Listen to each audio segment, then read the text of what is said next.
Jesus says, millions of Muslims are looking for the truth. Are you willing to help me? October 25th, 2017. Words from Jesus through Sister Clare. Spoken by Jackie.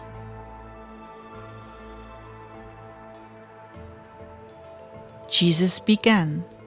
For those of you who are still in a state of unrest because of the delay, I invite you into my merciful heart, where you will see the ones I still grieve over, who are not as yet ready. They're close, so very close, and approaching the tabernacle of my mercy, that is my heart, but they have not as yet accepted me. These are the ones I especially want to target. Many Muslims, totally disenchanted with their faith, are asking so many questions about where is the real God. Surely this rape and slaughter of innocents cannot be an expression of the merciful God. They are like sheep wandering on the hillside with no shepherd. They are so traumatized, they trust no one, yet they are crying out for answers. Can you imagine if you didn't have me and the assurance of heaven, and everywhere you looked were infidels who treated you with more love and respect than your own kind? What would you think? What would you feel? You have been raised to believe the most heinous things about Christians.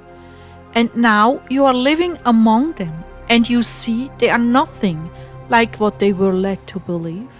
It was all a lie, and your faith has turned into hell on earth. Where is the true God in all of this? Yet this is the one thing they have going for them. They know their faith is seriously flawed and compromised. Yet what are they to believe?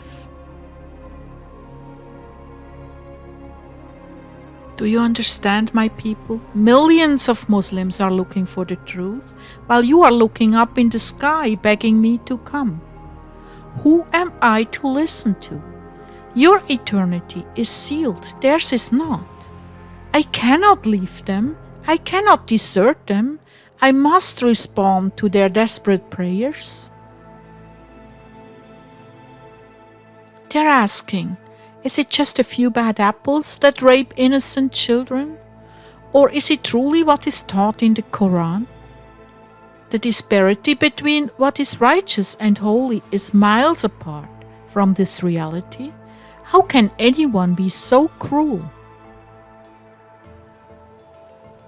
Their whole world has been shattered. They have lost fathers and children and even mothers. They have lost all they owned and worked hard for. Many are so shell-shocked, they cannot think straight. What's worse, they have nowhere to go. The surrounding countries don't want them. Can there be any suffering likened unto theirs?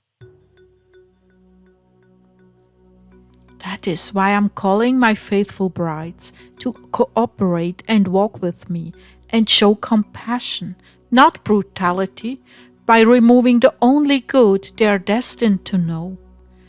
As you come to terms with your attitudes of heart, you have an alternative to the bitter disappointment. The alternative is to offer your vows for the conversion of the Muslim nations and the peoples gathered over the earth.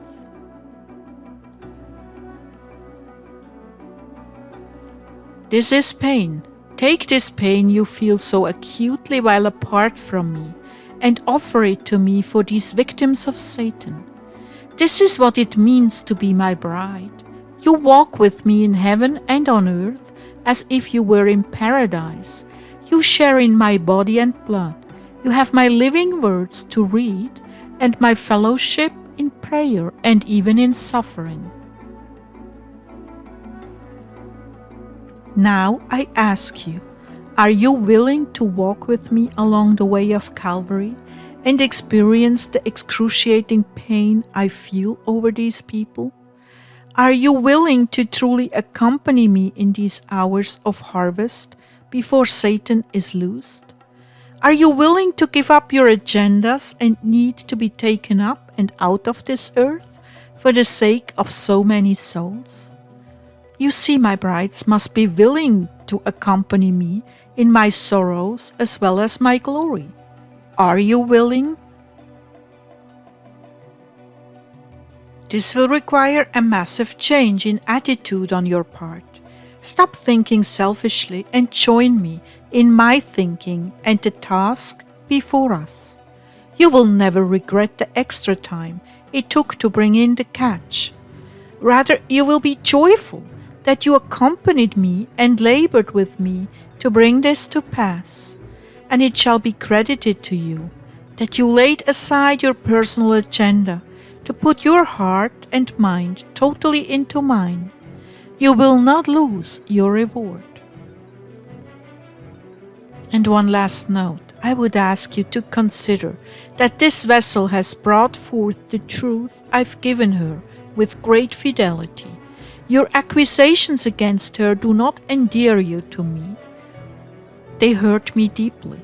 She's not the cause of your anger and grief. I am. Your anger is at me, not her. So ponder these things, my loved ones. Truly, I need you to yield to me in this hour, and I will give you the grace to walk with me